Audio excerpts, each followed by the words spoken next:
Welcome to the Emo Social Club podcast, broadcasting to you live from emosocialclub.tv. Kind of, not tonight, but kind of. I'm Brian. Spirit. And I'm Lizzie. We're here this evening with Neverlyn. Thank you so much for taking time out of your day to come and hang with us. Oh, thank you. Thanks for having us. Of course. And then if you guys just want to introduce yourself, just so everybody who's listening can get familiar with your voices. Pass the mic down the line. For sure. My name is Anna, and I sing in Neverlyn. My name is Kara. I play bass. My name's Nisha. I play guitar and sing sometimes. I'm Eric. I play the guitar. And Dylan's not here with us. He's not dead. He's just he plays drums. He's not dead. He's not here with us. He's not dead. He just plays drums. As far as we know. Yeah. I haven't heard from him in a minute. Might be time to check on him. Oh my God. We're operating with one microphone on their end. We tried for a bit, but we're gonna ride with it. We're gonna do our best, and everyone's gonna sound great. Yeah. We're putting it. We have you on tonight because you have a record that came out last year, but also you put out a music video back in March, and we did. Yes, I'd say you guys are on the rise. I'd say you're coming up. Thank you. I'd like to think. I hope justify dropping out of college to my mom.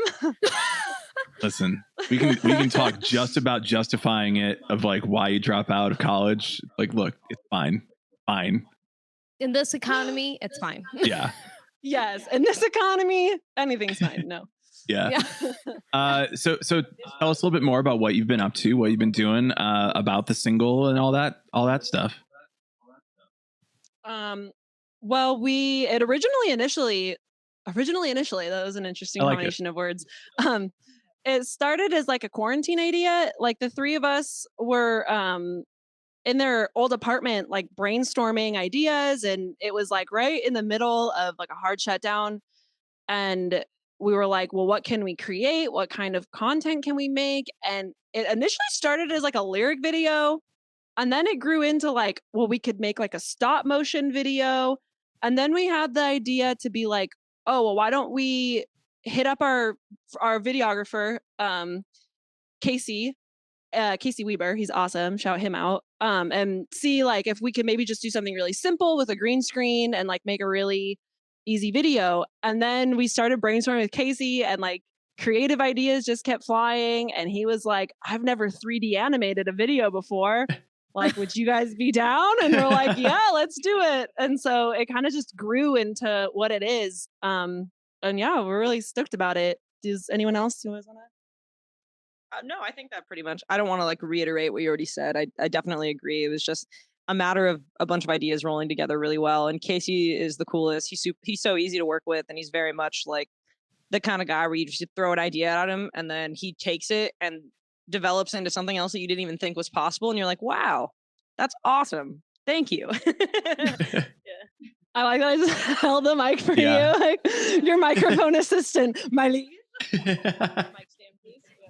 You're like a talk show host when they're going to the audience and they're like, anyway, tell me your thoughts. And you just kind of hold it. And then you're like, okay, that's nice. Next person. Next person. Kara's I don't have anything to say.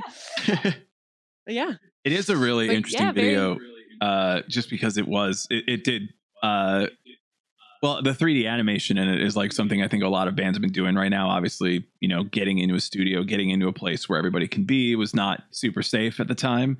But I do think that it's brought out a lot of creativity through a lot of bands, and what they've been able to do, what they've had to do, the limitations on it kind of breeds a new creativity out of it. So I love that he's I haven't done this before. Let me try it out now.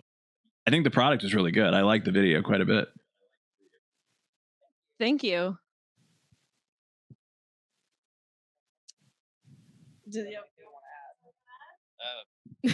Yeah, tlike you. I don't know if you could hear me, but I didn't want you to think that I was being ungrateful. No, No, you're fine. It's like the mic's down there. I'm like, oh. Yeah. Thanks. toss out a thing. Kara, catch. You can always just like aggressively yell like thanks. Yeah. And then just, you know, it reverbs in the background. Yeah. Next one. Okay. So with your album Beauty Sleep that came out last year, was that something that you guys ended up recording during quarantine, or was it something that was already done before everything shut down and then you kind of released it while everything was shut down? Well, the bulk of Beauty Sleep was done in a chunk of 10 songs, and when Back in like 2018. in 2018, I wasn't in the band at the time, but they recorded the album, and then time passes, and I mean, as we accrue new members, we just kind of had the idea to redo Beauty Sleep because everyone just felt it had so much potential. And I mean, with me coming on board, with Dylan coming on board, it just added a new element to the album, and we were able to write 4 brand new songs that went along with it. And I mean, honestly, it turned out better than any of us really expected. It just came together so organically. It was finished, signed, sealed, delivered before quarantine, and we literally had a show like the day that everything got like hard shut down in the Bay Area here, and we album release show. Yeah, it was supposed to be our album release show. I don't know if the mic caught that. Yeah. And we were like, well, fuck, like what do we do? Like we have this record, and we'd already pushed back like our release date once, just like wanting to get everything lined up and perfect and planned. And all of a sudden, like everything got shut down, and we were like, well, do we release it? Do we not? We already pushed it back once. Like I don't know. And so we kind of released it like thinking people are home, bored, and hopefully looking for new bands. And I think it worked out pretty well for us. Like I definitely don't have any regrets about releasing it when we did, because I mean, if we would have waited, it wouldn't be out until like now, and that would have sucked. So yeah, but it definitely like, I know everyone says it like it's such a weird time. Like it really was like a really weird time. Like we were like, as a band, we were like, I don't know what the hell to do. Like it was like, but yeah, so it was done before, to make a long story short. Like all these brands that email you and you're like, oh, that it's a weird time. And it's like, yeah, so why are you emailing me that? So leave me the hell alone, please. Get out of here. We hope that you know during these dark days that our brand cares about you. Cares personally about you. Yeah. And they're like, and here's a 10% off coupon. Nothing more though, nothing less, only on these items. And you're like, this is not actually helping me anymore. Now I am mad. The audible fine print, like some exclusions may apply, only good from November 10th to December 12th. So as long as you're not emailing everybody like, I know this year's been tough, but we have this new band for you, I think you're fine. It's been a really hard year, but we're the answer to all your problems. Listen to us. That's how you should send press releases out. There's some that I get because people start getting like really creative. So in the title, instead of just being like, XYZ band just released this new single or whatever, it's like, you feel sad too, and I know it. I'm like, what the fuck? I'm like, are you good? But then I open it because I'm like, what the hell's going on? And then it's just like this new band that's out, and I'm like, oh, what is going on? How have the times changed with this? So you could always try that. Yeah. I mean, we could always take the approach of like the spam emails where it's like, my name is like Jonathan Jacob something. I just discovered $1 million in my family's trust, and I'd like to give it to you. Yeah. Like, hello, we're Neverlyn, and we want to present to you. I'm a prince from a foreign land to try and offer you money. First band to scam. Well, no, that's not true. The first band. I was about to say, let's. The first band to positively scam new fans. Like, all I got out of this was. Scam anybody. Yeah. No, we promise we're just dumb. not a bad scam. It's like, oh man, I trusted this email and now I like new music. Like that's a pretty good scam. Like that's the virus. Actually, is just the new music. Yeah. Yeah. Oh, like that's the headline. That's like the title of the thing. Like your computer has a new virus. It's all music. It's listen to it. It's a rockin' record. It's like anything we send with that email would be sketchy. Just thinking about it, like, would we send a link? Would we send like a download file? Yeah, no one would trust it. The thing is, somebody would click on it. One person. There's at least one. At least you would get at least one click, and then they'd be like, "Hey guys, this actually isn't a scam." Yeah.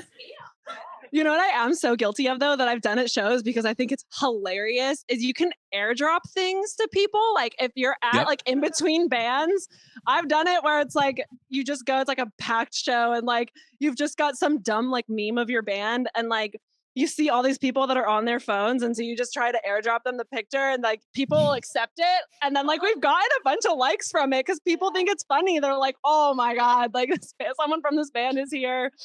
Like look, that's not a terrible idea. That's not terrible. No, it's not because it's not people first of all you have the option to reject it if you don't want it. Like nah, screw this is dumb. But then at the same time, like if you click on it and it's all people that listen to the same type of music as you, so you're like, hey, like you like this band, maybe you'll like mine. Like if your curiosity has been piqued enough to accept it, could be piqued even more enough to I don't know, maybe go on Spotify, maybe. Oh, there you go. I missed. We heard you, yeah. We heard you. You're yelling and you're projecting. You're close enough to the mic. We can always edit and turn up the gain when we're editing afterwards. So that's podcast can't be edited, Liz. Oh, that's cool. Oh no. I made that up. I listen to a podcast that always does that where they joke and they're like, no, I don't think we can cut that part out. He'll say something like really ridiculous and his like producer will be there and be like, yeah, please don't say that. We have to cut that out. Like, no, you can't. It has to go up. We got to send it. It's that. Committed. In full, it has to be it. Yeah. This is in it. Full frontal. That's it. Uh-oh. I saw a tweet earlier and I want to mention it as Lizzie, I don't know if you saw this too, but it was basically like, I think that pop punk now is the best that it has been in a very long time, maybe ever. And then somebody reposted it and said, yeah, because of this. And they posted all bands that are either like people of color, women, non-binary, trans people. And I'm like, I'll be honest, I do think it's part of it. And I think that like, obviously having 3 women in the band, like you are a band that is like showcasing the talent of people that aren't usually represented in pop punk in a lot of music. And obviously we talked to a lot of people about how female fronted is not a genre, that it's just pop punk, rock music, alternative, however you define your music. There are no genres. There's only no, there's bubble grunge. You just bubble grunge is not real. We're not talking bubble grunge on this.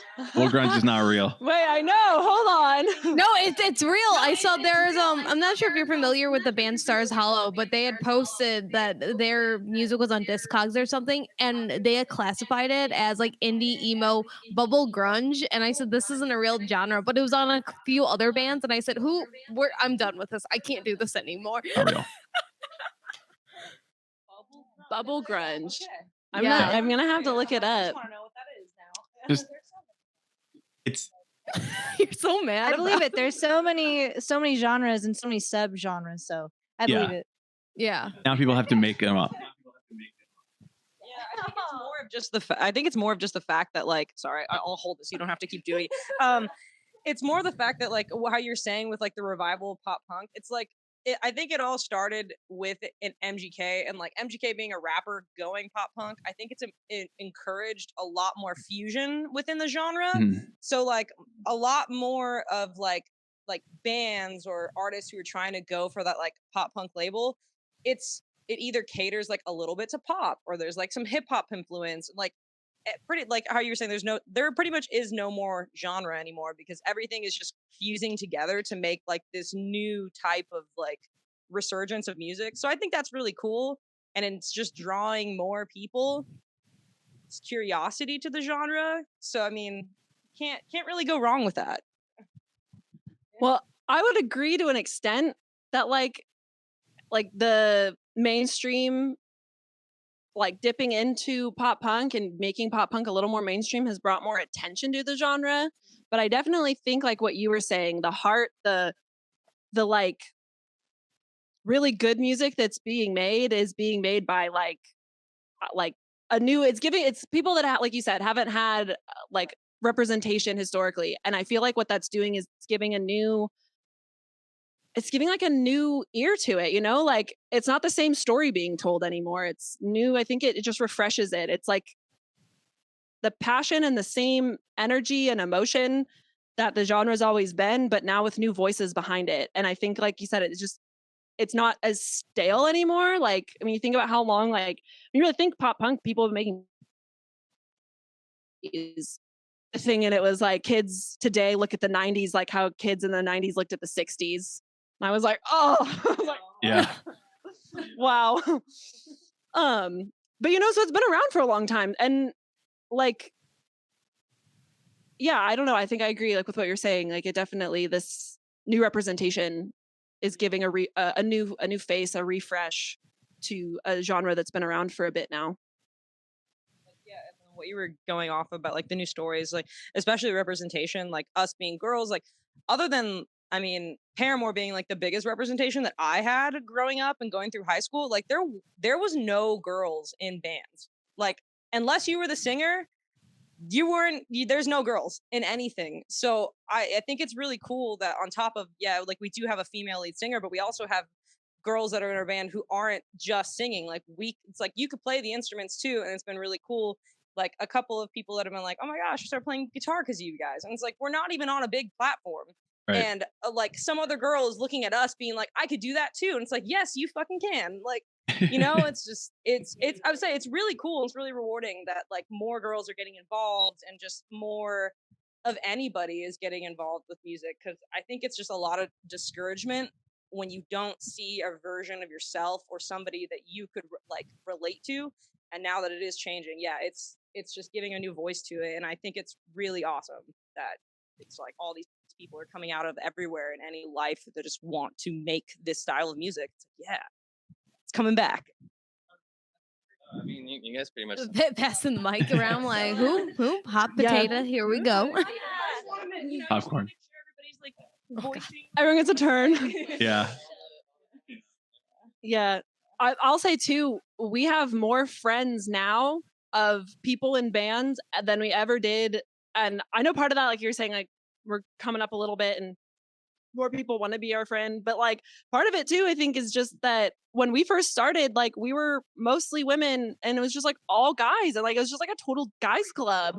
And we were young, like I was 16 and she was 19. And so it was like just only adult men like everywhere. And it was just weird. Like it was just a guys club, you know, like how do you break into that as like a 16-year-old girl? And so I feel like with the new diversity, it's just opening up so many more avenues for young women to thrive. And like, obviously not just young women, like trans people, non-binary people, like just people, like we said, that have historically not had a platform or had like these avenues open to them. It's really cool. We're really appreciative to be a part of it and get to witness it. I think what you were kind of saying about genre too is like, I feel that for a long time, you know, it was pretty much a white guys club in rock, and in a lot of these other genres like rap, hip hop, that's now being, you know, brought in on pop punk, brought in on emo, brought in on the rock genre, and then also like more pop singers, which I think pop is probably more like probably more women in pop music. And now it's like all of those genres being included in rock music means that you have to let everybody from that genre in. And of course, I mean, you know, everybody in that sense of like, oh, well, you're a pop singer, you should be in a pop punk band, or you're a hip hop artist, you should make a pop punk song. Which I'm like, wait, that actually did happen. Like Olivia Rodrigo and all of MGK's friends that did it. Yeah. Also, Olivia Rodrigo's record, oh my gosh, bangs. It's so good. I resisted it for a long time. And it's so fucking good. I made Nisha listen to it in the car with me. I was like, this record just came out. You have to listen to it. She's so good. I was like, I cannot believe that she was only 17 when she made this. Like, this is insane. This record's awesome. I didn't realize she was a part of like the High School Musical reboot. And I was like, oh, girl, what? I haven't listened to it, but I thought she was Disney. I thought, that's awesome. That's awesome. So now I need to listen to it. Yeah, I'm on TikTok like every depressed 24-year-old. And I remember like I saw a thing. I saw like when Driver's License popped up and people were like, it was like the Disney drama. And I was like, this girl's on Disney? I was like, what? Like, oh my gosh, like that's crazy. But there's always, I feel like every generation, there's usually a breakout. There hasn't been one for a minute, I feel like.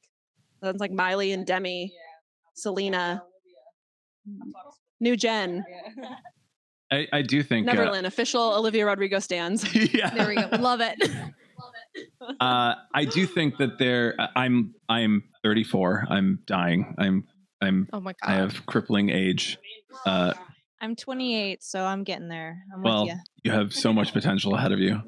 But I tell anyone who's like under 30, I'm like, oh, what does it feel like to have potential? 40's the new 30. Come on. Yeah, come on, Brian. You got so much more going for you now. I'm in pain. I'm already like so tired thinking about it.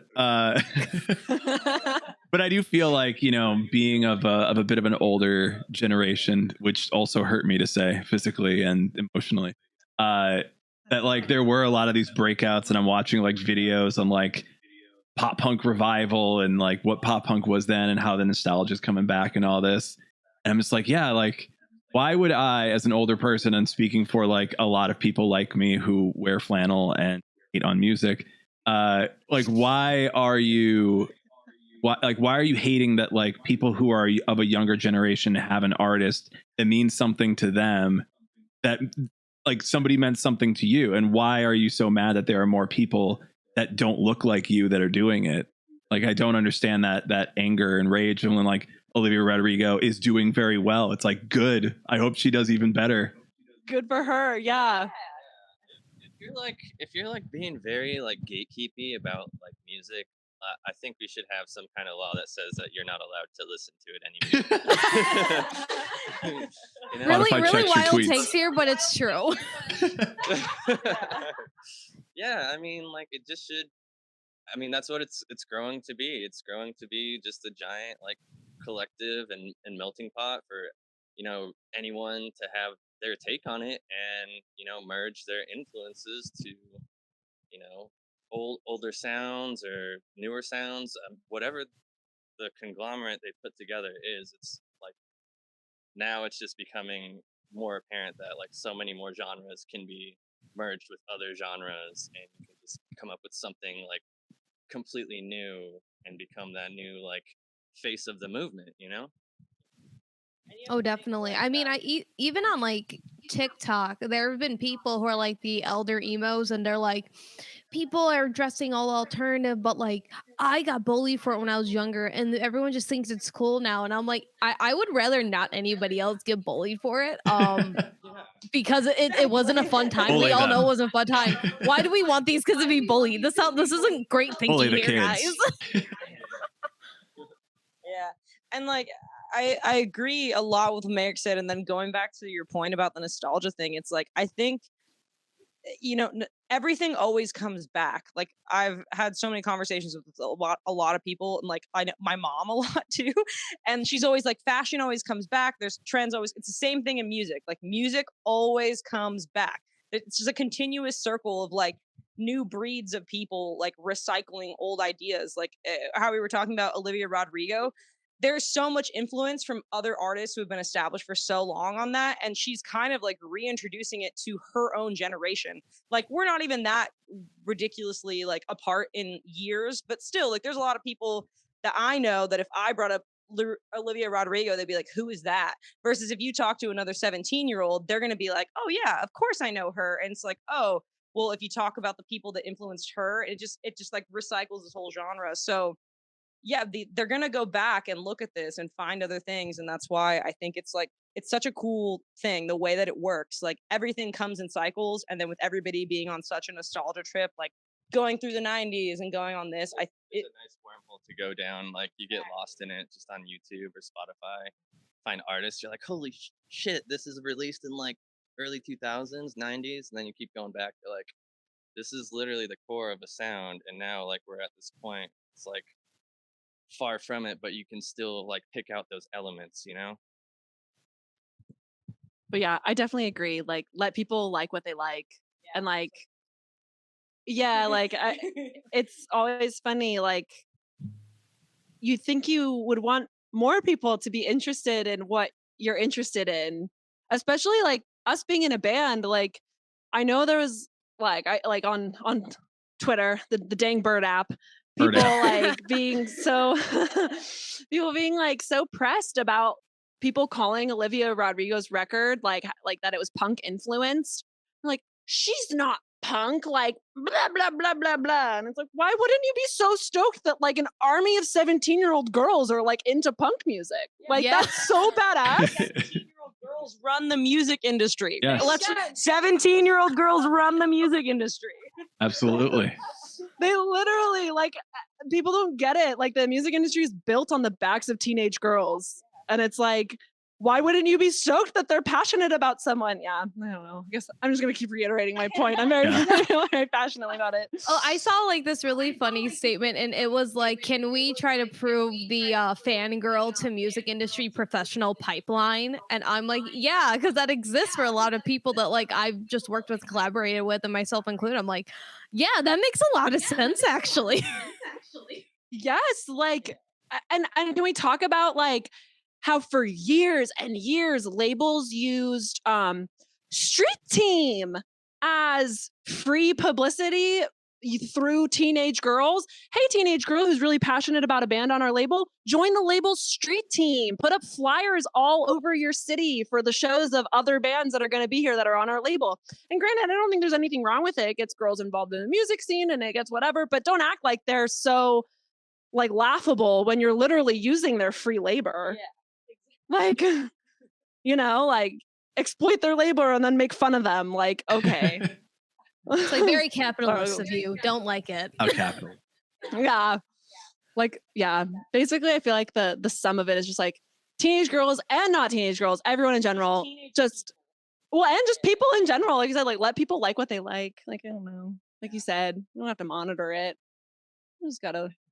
I agree. I think we've been very fortunate that a lot of people that we talk to and a lot of people in our circle are, well, everyone we know who's a gatekeeper, we like love talking shit about, because it's like, can you imagine being this guy? That upset. Can you imagine being this person? Or like Lizzie will like send me a tweet and be like, can you imagine what this person said? And it's like, oh yeah, we have a group chat. We know. Oh yeah, but it's like you always find like the one person, and you're like, we all hate this guy. We all hate this guy. But I think we've been very fortunate that most people in our life and the people that we keep around us are very open to liking new stuff. I think that even over the past year, everybody's just been like, I want to like more. I want to like things just all the time. And it's great. I'm like, yeah, let's just spend time liking stuff. That seems so much nicer. Right? Like my mom, when I was little, and like there was a girl who was not very nice, and I went home and I'm all sad, and I'm like, what? Like she's mean. And my mom sat me down and she was just like, look, happy, well-adjusted people don't act that way. And like, I've just remembered it for forever. Like anytime someone is like a huge dick at the grocery store or something, I'm just like, happy, well-adjusted people don't behave that way. Like, I hope you find the help you need. Like, no, have you ever said that out loud to a disgruntled other individual? Is what I'm wondering now. No, I have never said that. I've never had someone come in hot at me and me being like, well, look, happy, well-adjusted people don't act this way. Do you need to communicate? Do we need to talk? The feelings stick. Yeah. Love it. Just a bunch of people just walking around like, I don't think I'm happy or well adjusted. Somebody at the grocery store told me I have a problem. I ran into I ran into my best friend when I was going on my way to one of my other friends' houses the other day, and I was talking to her. She was like, "Oh, she's like working at the Van Gogh Museum here in Chicago right now." And she's like, "I got yelled at by an anti-masker who was around our age for a hot 15 seconds." I'm like, "What if?" Now I'm thinking, I'm like, "What if she just said?" Well, it just that people don't act the way because this lady was with her mother who was like trying to calm her down, and I just want to know now. I'm just gonna tell my friend to say that now. Not say someone yells at her. Yeah, like it just sums it up. I remember it so clearly. I had to have been like 8 years old, and that phrase stuck with me because it's just so. I feel like it rings true. So I feel like I guess when we see people that are angry on the internet, like spouting like gatekeeping and things like that, like you said, like would you really want to be in their head? Like would you want to care that much about things? It seems tiring. It's so much better. It's so much more good for your skin, good for your health. And if it's not for you, then you can just find something else to like, just leave it at that. Find something else. In the words of Taylor Swift, I'm pretty sure she said like, I want to be remembered for the things that I love. Well, with Lover, I don't know. There's like a quote on Lover about that. I didn't really follow Lover. My band's all so done with me. I love Taylor Swift. Oh, I love Taylor Swift too. I just didn't listen Brian to Lover. loves Taylor Swift. He's the Taylor Swift one out of all. I'm the both of Swiftie. us. He's a Swiftie. My homeboy. Yeah. Like I like her and I appreciate her and I think she's an incredible songwriter, but I'm not in like the fandom where it's like I saw this YouTube video that I sent to Anna called the TCU. It was talking about the Taylor Swift universe. Like they made a mockery of like the Marvel universe, but in Taylor Swift. It's insane. Yeah, no, I know, because I'm a huge nerd when it comes to like comic books and stuff. And I was like, sure. I know that if this was about Marvel, I'd appreciate it, but this is about Taylor Swift. I think you would like it a lot. Nisha's also into like a bunch of like conspiracy theory videos that like she'll stay up to like 3-4 in the morning every night just watching like conspiracy videos. Are you on the Skinwalker TikTok? An Appalachian monster TikTok? Okay. The problem with me in TikTok, and I know this about myself, I really can believe it. So TikToks all the time, and I'll go on and I'll look at them and I like them all, but I know if I invested my life to it that I would get consumed. So I keep my distance and I just stay with my YouTube late night videos. It's a great time. Me and my dog watch them together. It's great. Yeah, she lets me and her girlfriend like find all of the videos she would like, and she says what she does is she waits until she has like 50 messages from me, and then she'll go and she's like, it's like my own personalized feed. It's all things that I would think are funny or cool. And it's just personalized by you, and I just scroll through what you've sent me. I'm like, oh my God. That's a beautiful thing. That's actually pretty great. Or you could just hang out in that category of depressed 24-year-olds that are still on Instagram waiting for TikToks to trickle down to it. Yeah, or that too. I do that. No, Nisha, I'm wondering what's your top conspiracy that you're watching all night? See, I'm more into like true crime than conspiracy, because like conspiracy gets to a point where like once you start watching some stuff, then people get really too into it. I'm like, okay, like I don't like believe you. I'm just doing this for shits and gigs, and like, versus like right now, I watch this dude on YouTube named Mr. Ballin. I know his name sounds like super fucking cringy. I know, because I almost didn't watch his channel, but he kept popping up on my feed, and I was like, all right, I guess I'll give Mr. Ballin a chance. And like the way that he frames stories is really well, and he does a lot of like true crime stories I've never heard of, because I'm pretty deep in the true crime shit where I know a lot of cases where like if somebody tells me, I'm like, oh, I know what that is. Versus this guy pulls things out of nowhere, and he had like did a most recent video about this kid who went missing. And his parents tried to find him. He like crashed his car, and they still to this day, this whole thing happened in like 2013. Oh wait, was that the one he lives like in California, and he like drove away, and his parents like just didn't go and get him for like a day and a half? They're like, he'll get home eventually.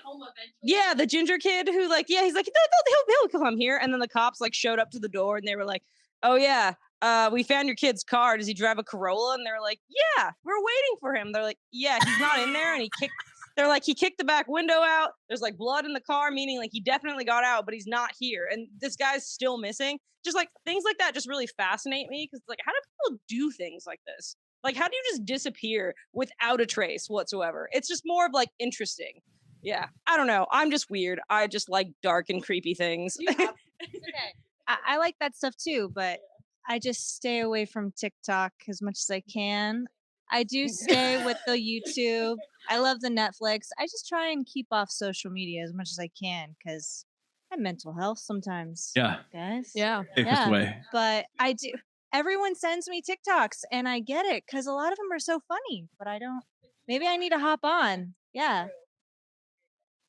I was going to ask what everyone's favorite conspiracy theory is. If you had one. I have one. I don't know.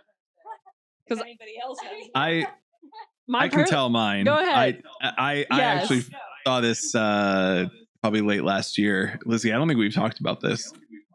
There is a conspiracy theory that there used to be a very large dragon that flew over the entire planet, and it died in the northern part of Africa. And that if you look on a map, you can actually see like the bones that stick up that became like completely eroded over by as I forget which desert it is. I don't know my African as well as I should. But then there's like a bunch of like oil and like all these like natural things, and it kind of makes up the shape of a dragon.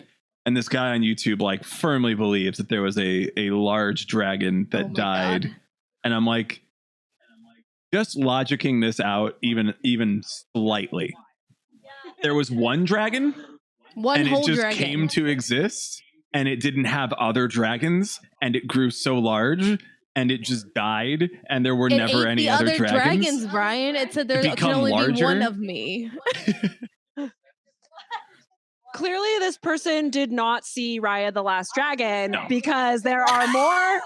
There are more than one. There was more than one dragon. Yeah, no, they did no research on it.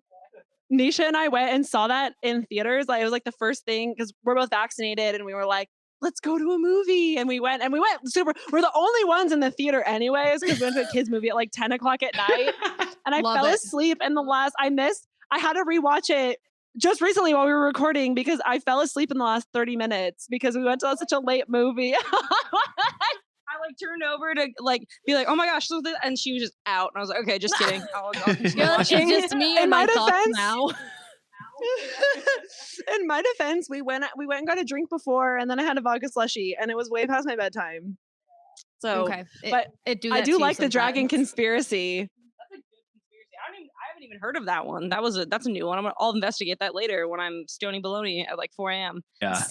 There's a guy. He is the same guy who believes that rocks can bleed. Stop. Yeah.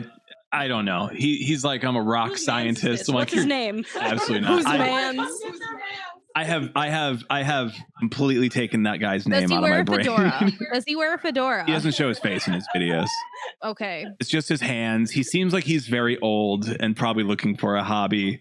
And his hobby is Google Earth and squeezing rocks. What if he's just pulling a prank and he's just like, I can get a bunch of views. I can get money off these young whippersnappers. I'm old. They'll just think I'm entertaining. Honestly, I feel like that's how most conspiracy videos are. It's like, how much do you believe this? Or are you just like telling this story to try and engage viewers? Which, like, I mean, that's cool. I mean, that's what you go on YouTube is just to be entertained. Yeah. So as long as it's keeping something going. I think one of the favorite ones that I've heard. It's nothing like too crazy, but interesting to hear. I think there's this like alien investigator or journalist, whatever. I think his name was Jim Mars. And I was just thumbing through a book of his, and it said that like the moon was a spaceship, and that's how we arrived at Earth. Like thousands of years ago, the inside of the moon is actually hollow, and like a complex cave system runs through it. It's like, okay. Okay. I can't say you're wrong. Yeah. Have we been inside the moon? Like, I mean, I haven't. Maybe Tom DeLonge knows more about the moon. Yeah. I don't know. I believe he would. Yeah. I mean, I think we should go to him for any of like the space questions we have. Doesn't he have like a series or something now? Yeah. Some kind of, He has like a whole I don't know, alien series on like History Channel, I think. yeah, that's what I feel like he should just be on Ancient Aliens, like as like a regular like co-host with like Giorgio. They would make such a great duo.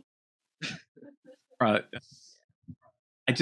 can't get behind Tom DeLonge being an alien The investigator. crazy thing was that like the FBI released that whole like document with that everybody was like, oh, it's gonna say that aliens exist, and it pretty much said like, no, but there's things that we're not gonna like say that they are, but it's kind of there. And Tom DeLonge is like, yo, what the fuck? And I'm like, like this is getting chaotic now.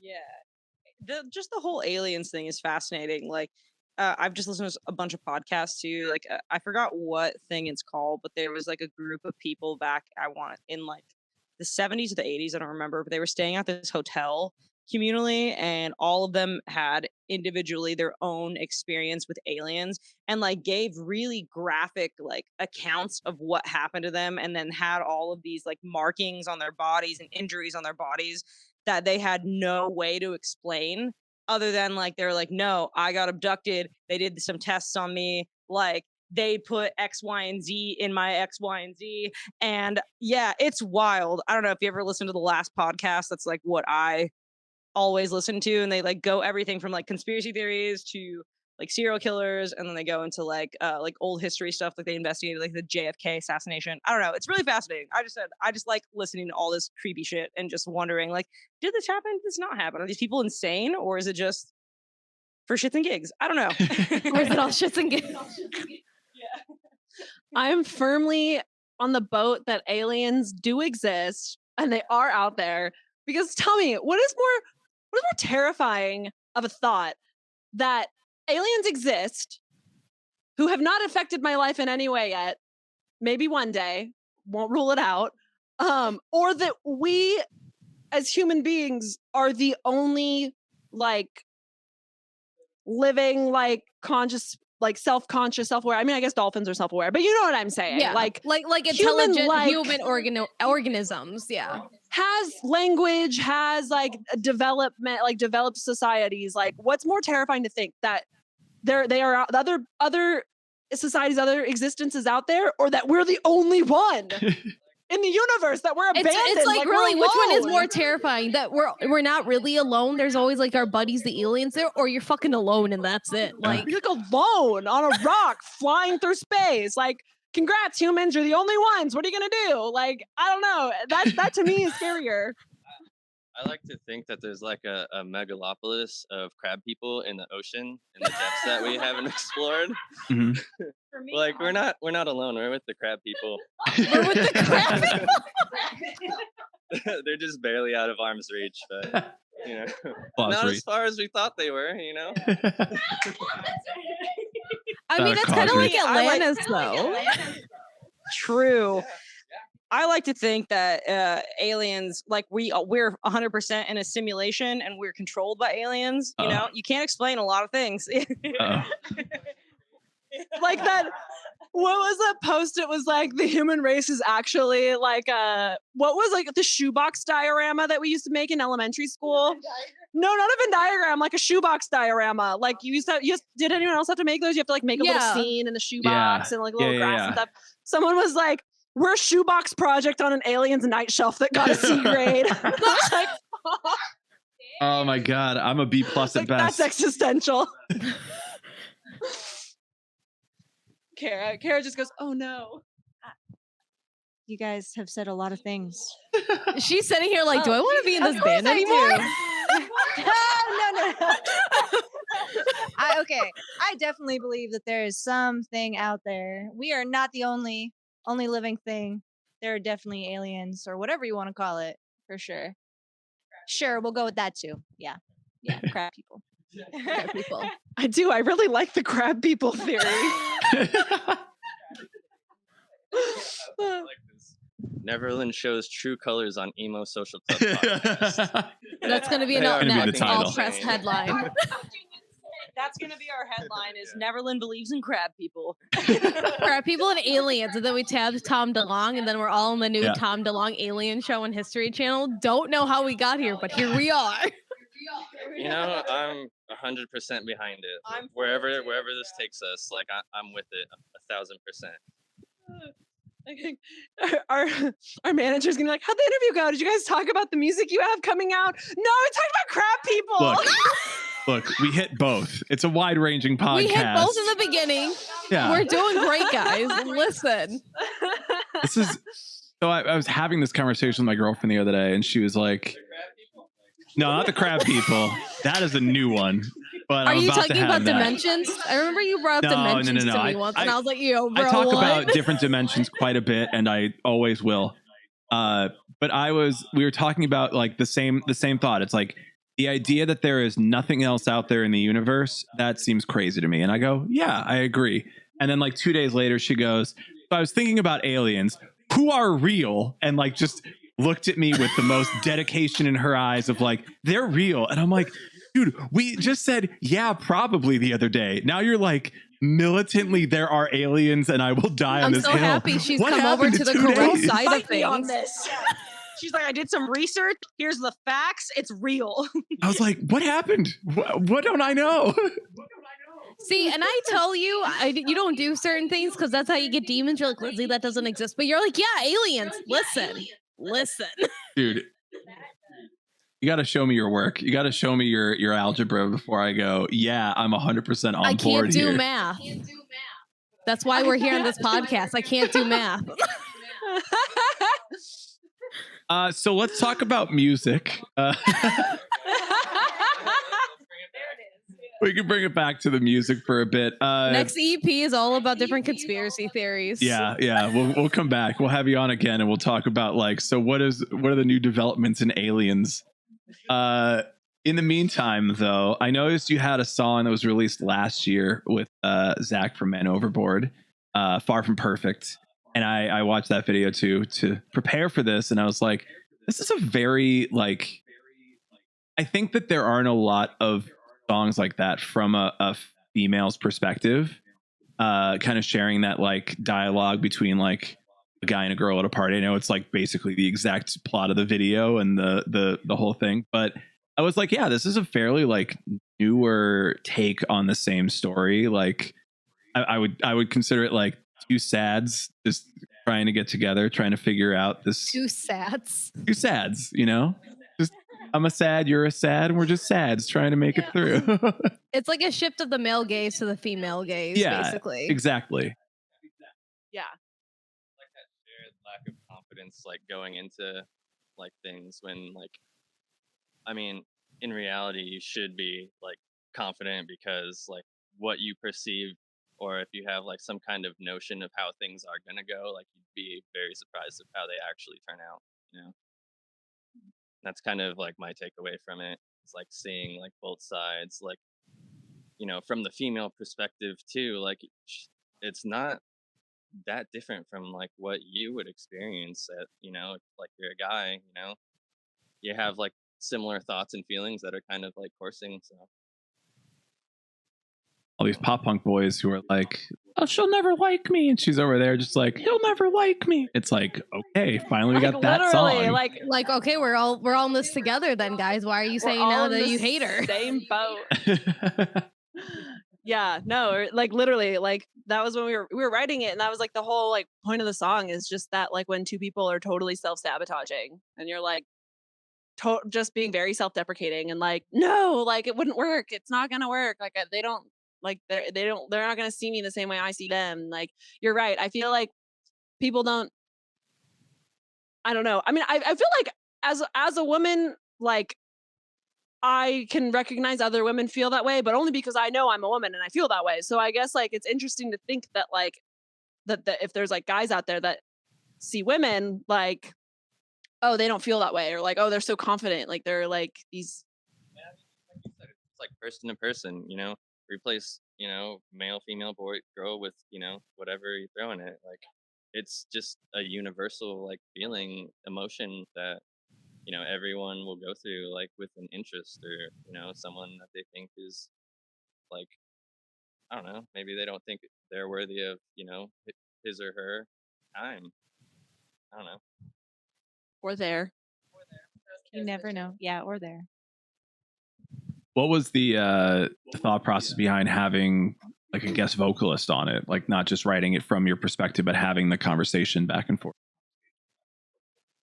Well, we were working and we were talking about the record and the new songs, and we were like, it'd be really cool to have someone feature on music that we released like a super long time ago. We had a song with Tony Garavish from Stick Up Kid, and it was so fun to like collaborate and like make a song with another person. And so then like making Beauty Sleep, we were like when we were recording, we were like, we should see if we can have someone like feature on a song. Like that'd be really fun. And our producer is the same producer that worked with Man Overboard, and so he was like, I'll reach out, like why not, we'll see. I'll send Zach the song and see if he likes it, and we'll just go from there. And like Zach was super into it, and then like it was super down to collaborate, and it was just like a really fun process. And then like once the song was made, we all were so stoked on how it went. Like we didn't even know we were going to make a video for it initially, but we asked Zach, we were like, hey, like, would you want to do a video for it? And he was like, fuck yeah, like the song's dope.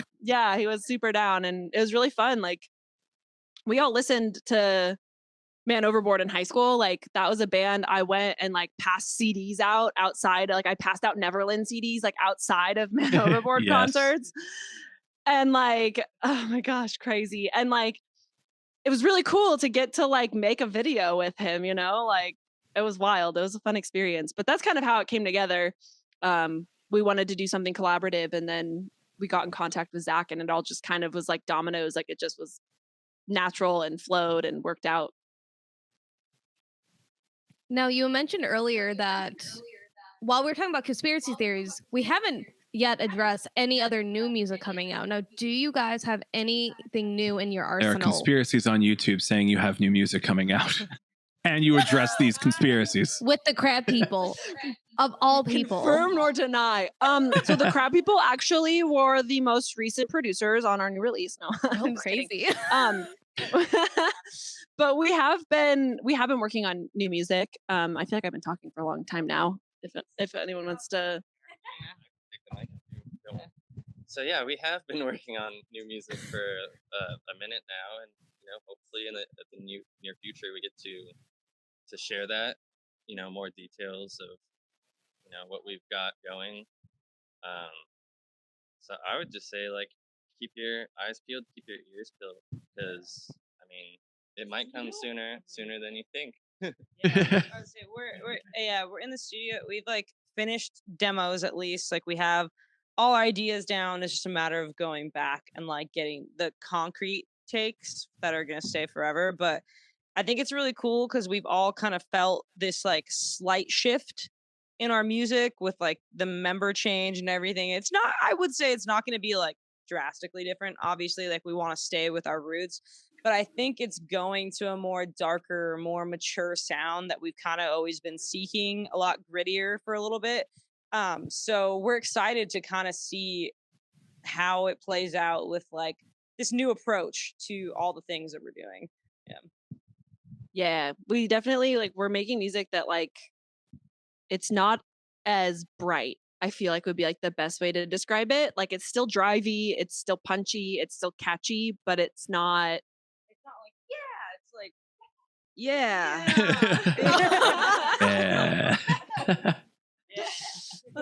Like the thing is, I 100% get that. Yeah.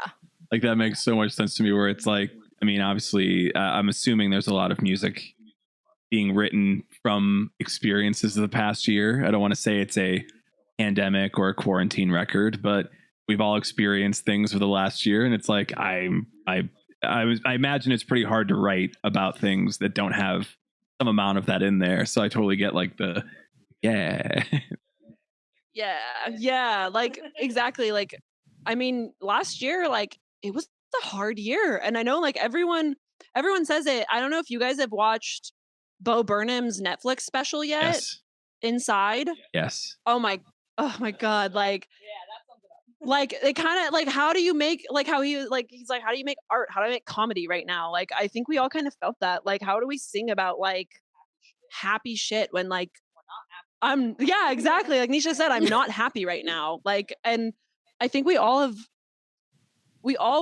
want to make art that's authentic and authentic to us and what we're feeling and what we're going through, and like making anything other than what we are currently making, I think would have been like a lie or inauthentic. So it feels really like I'm really excited to have other people hear this, because I think it's kind of some of the most honest stuff that we've made.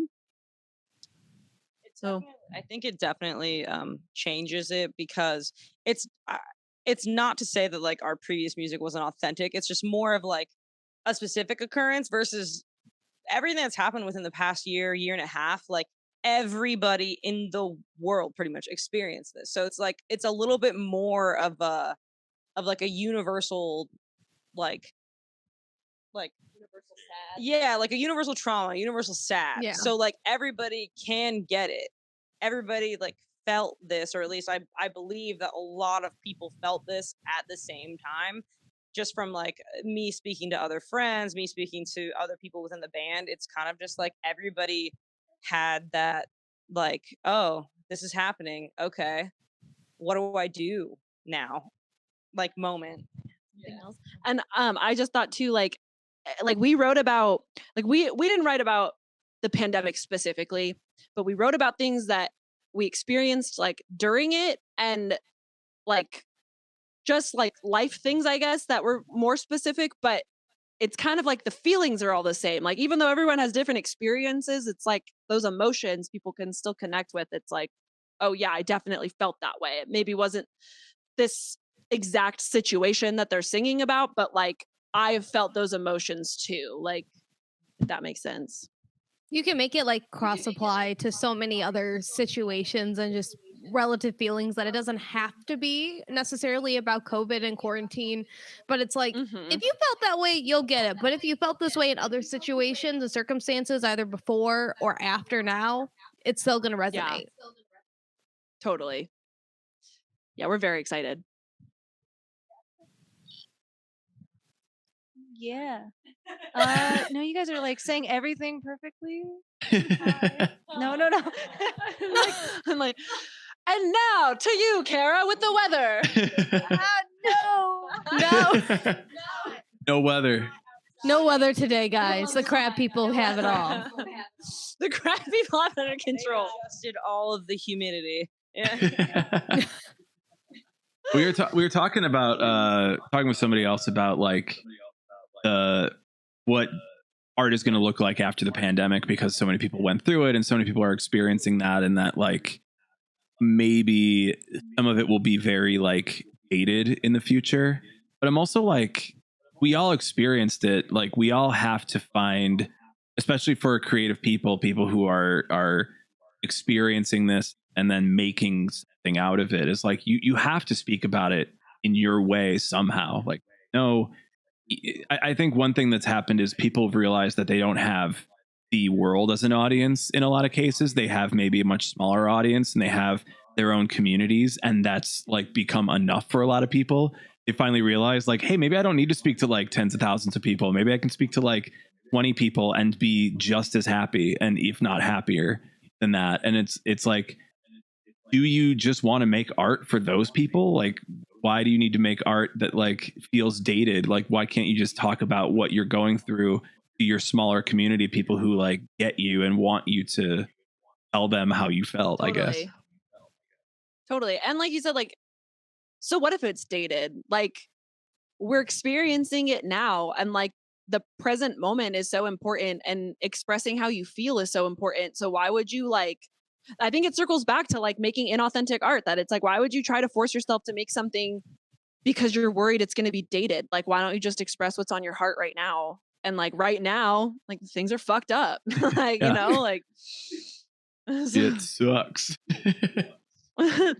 Yeah, I mean, things are getting better here in California, like opening up, and yeah, and it's getting better in that way. But you know, like we said last year, like people really struggled. Like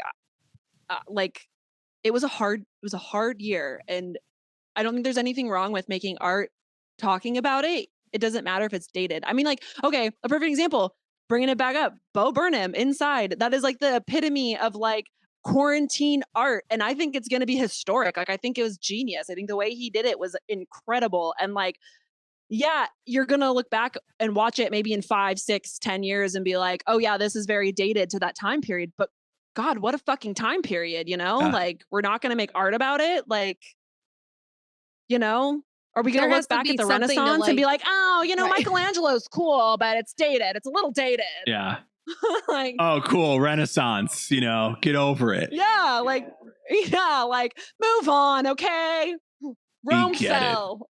Rome fell. Get over it. Guys, you keep going and looking at these old places. I don't get it. Come on, move on with it. The times are changing. Move on. Mona Lisa, whatever.